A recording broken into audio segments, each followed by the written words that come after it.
നമസ്കാരം. ഹെർബൽ വണ്ടേഴ്സിലേക്ക് എല്ലാവർക്കും സ്വാഗതം.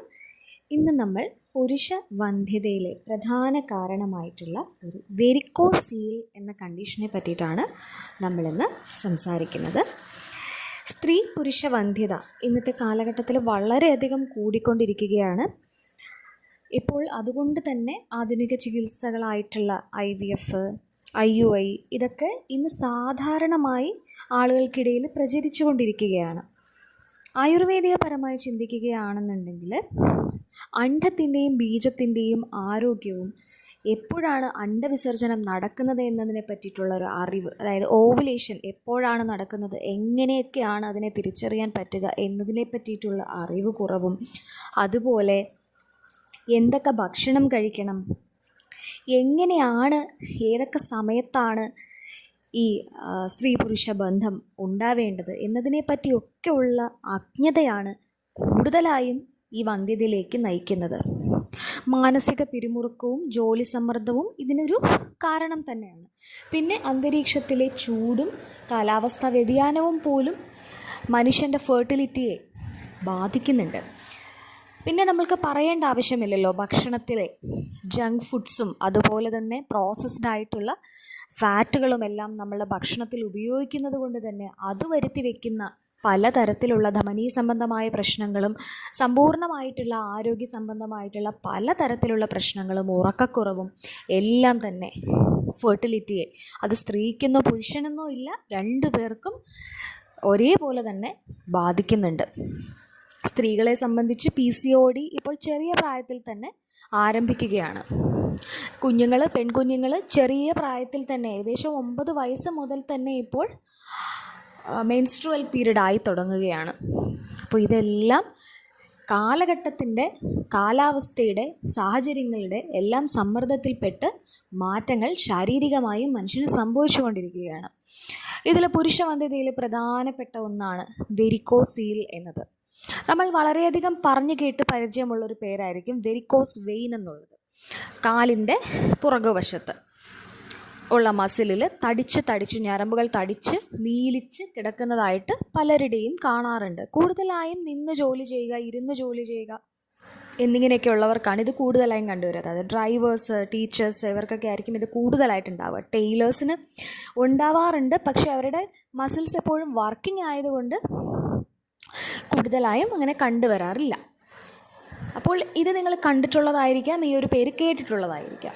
ഇതേപോലെ തന്നെയുള്ളൊരു കണ്ടീഷനാണ് ഈ ഒരു വെരിക്കോസീൽ എന്ന് പറയുന്നത്. ഇത് സ്ക്രോട്ടത്തിലാണ്, പുരുഷന്മാരുടെ സ്ക്രോട്ടത്തിൽ അല്ലെങ്കിൽ വൃഷ്ണസഞ്ചിയിലാണ് ഈ ഒരു കണ്ടീഷൻ ഉണ്ടാവുന്നത് എന്ന് മാത്രമാണ് ഇതിൻ്റെ ഒരു വ്യത്യാസം.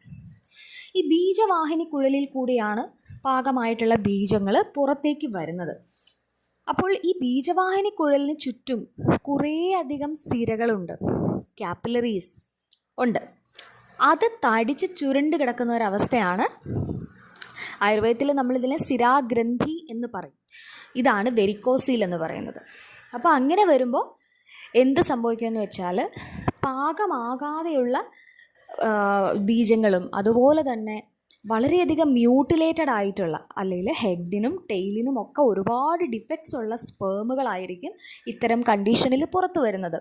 അതുപോലെ തന്നെ ഈ ഒരു ബീജവാഹിനി കുഴലിലേക്ക് കറക്റ്റായിട്ട് സെമിനിഫറസ് ഡക്റ്റിൽ നിന്നുള്ള ഫ്ലൂയിഡുകളും കാര്യങ്ങളും ഒന്നും കറക്റ്റായിട്ട് എത്തില്ല. അപ്പോൾ ആ ഫ്ലൂയിഡിൻ്റെ കുറവ് കൊണ്ടും ഇതിങ്ങനെ നമ്മളൊരു ക്ലോഗ്ഡ് ആയിട്ടുള്ള, അല്ലെങ്കിൽ തടസ്സം നേരിടുന്ന ഒരു പൈപ്പിൽ കൂടി വെള്ളം കൊണ്ടുപോകാൻ ശ്രമിച്ചാൽ എങ്ങനെയായിരിക്കും, അതേ കണ്ടീഷൻ തന്നെ ആയിരിക്കും. അപ്പോൾ പിന്നെ ഈ ഒരു കണ്ടീഷൻ കാരണം ചൂടിൻ്റെ പ്രശ്നവും ഉണ്ടാവും. അതിയായ ചൂടുള്ള കണ്ടീഷനിൽ ഒരിക്കലും ബീജ ഉൽപാദനം നടക്കുകയില്ല. അപ്പോൾ ഇങ്ങനെയെല്ലാം കാരണമായി ആവശ്യം വേണ്ട സ്പേംസ് കൗണ്ട് കുറയുകയും തന്നിമിത്തം ഇൻഫെർട്ടിലിറ്റി ഉണ്ടാവുകയും ചെയ്യും.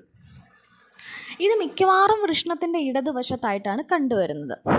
ശരിക്കും ഉഷ്ണമേഖല പ്രദേശങ്ങളിൽ താമസിക്കുന്നവരാണെങ്കിൽ പ്രത്യേകിച്ചും ഈ കാണുന്ന രോഗാവസ്ഥയിൽ പ്രത്യേകിച്ചുള്ള ബാഹ്യലക്ഷണങ്ങളൊന്നും നമുക്ക് അറിയാൻ സാധിക്കുകയില്ല. ഈ ഒരു പ്രശ്നം ഉണ്ട് എന്നുള്ളത് അറിയാൻ പറ്റില്ല.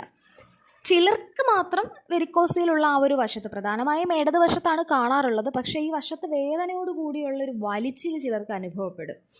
ഈ വൃഷ്ണസഞ്ചിയിലുള്ള ഈ വൃഷ്ണങ്ങൾ, അതായത് ടെസ്റ്റിസിൽ, അതിനെ ഈ പേശികൾ താങ്ങാതെ, വൃഷ്ണത്തെ ഈ പേശികൾ താങ്ങാതെ ബീജവാഹിനികൾ മാത്രം താങ്ങുന്നത് കൊണ്ടുണ്ടാകുന്ന ഒരു വലിച്ചിലാണ് ഈ ഒരു പെയിനായിട്ട് നമുക്ക് തോന്നുന്നത്.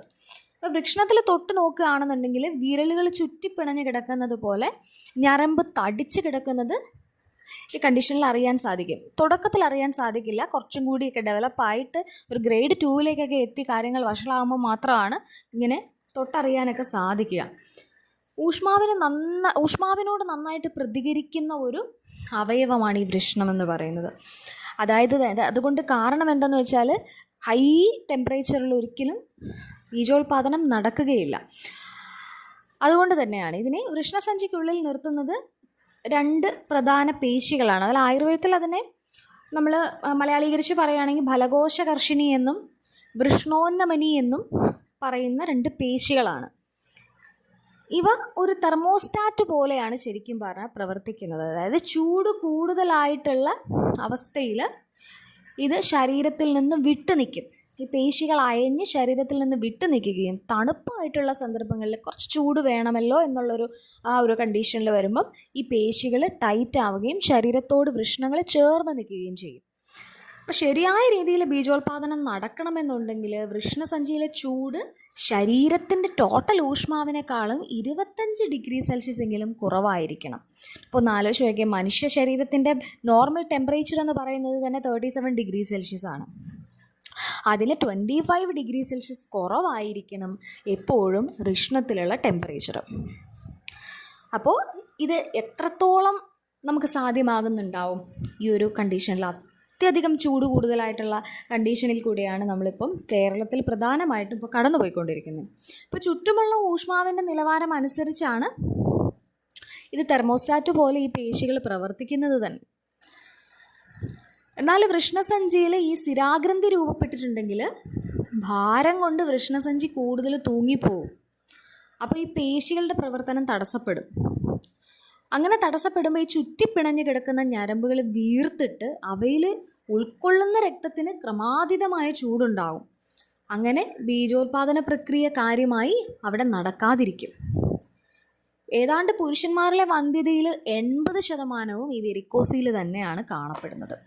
ഇത് ഗ്രേഡ് 1 ഒന്നും ആവുന്നതിന് മുന്നേ തന്നെ നമുക്ക് കണ്ടുപിടിക്കാൻ സാധിക്കും. നിങ്ങൾ നോർമലായിട്ടും 1 ഇയർ ആയിട്ടും വിവാഹശേഷം 1 ഇയർ നിങ്ങൾ ശ്രമിച്ചു, കുഞ്ഞിന് വേണ്ടി ശ്രമിക്കുന്നു, വിതൗട്ട് പ്രൊട്ടക്ഷൻ ശ്രമിക്കുന്നു, പക്ഷേ നിങ്ങൾക്ക് കുഞ്ഞുണ്ടാവുന്നില്ല എന്നുണ്ടെങ്കിൽ നമ്മൾ അൾട്രാസൗണ്ടിൽ പറഞ്ഞു വിടാറുണ്ടല്ലോ. അപ്പോൾ ആ അൾട്രാസൗണ്ടിൽ കാണാൻ സാധിക്കും ഈ വെരിക്കോസിലിൻ്റെ ആദ്യ ലക്ഷണങ്ങളൊക്കെ കാണാൻ സാധിക്കും. അപ്പം ഈ ആദ്യ ലക്ഷണങ്ങളിൽ തന്നെയാണ് നിങ്ങൾ ഒരു ആയുർവേദ മെഡിസിൻ എടുക്കുന്നതെന്നുണ്ടെങ്കിൽ 1 മന്ത് കൊണ്ട് തന്നെ ഈ ഒരു വെരിക്കോസിലും മാറിക്കിട്ടുന്നതാണ്.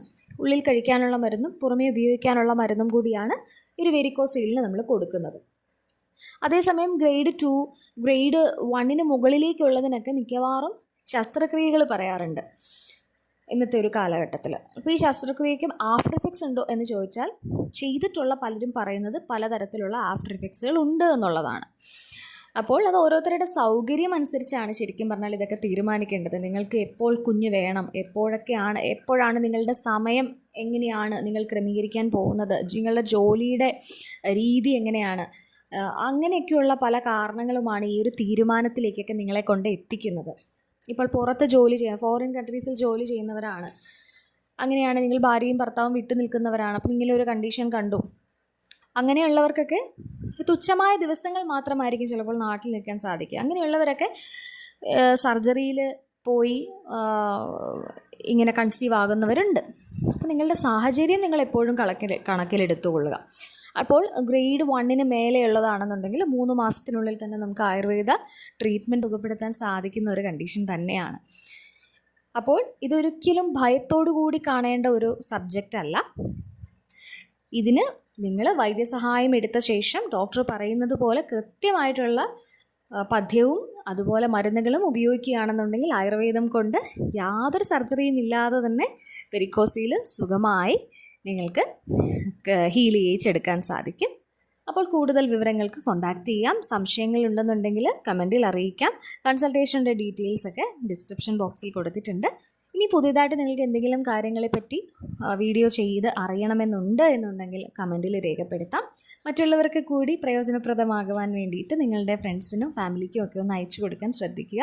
അഭിപ്രായങ്ങൾ രേഖപ്പെടുത്തുക. സബ്സ്ക്രൈബ് ചെയ്യാത്തവർ സബ്സ്ക്രൈബ് ചെയ്യുക. വീണ്ടും കാണാം. നന്ദി.